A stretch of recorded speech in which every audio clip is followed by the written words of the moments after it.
हे पहाड अवरती मृत्यू हा रस्त्याला एक प्रचंड मोठा धक्का आहे. हे कर्तृत्व नेण्याची शक्ती ज्याच्यात आहे अशा व्यक्तीला महाराष्ट्र मोकळा. हे काही नुकसान झालं ते भरून निघणार नाही, पण सगळ्याच गोष्टी आपल्या हातात असतात.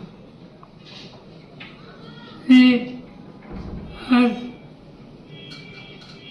लिहिली असावं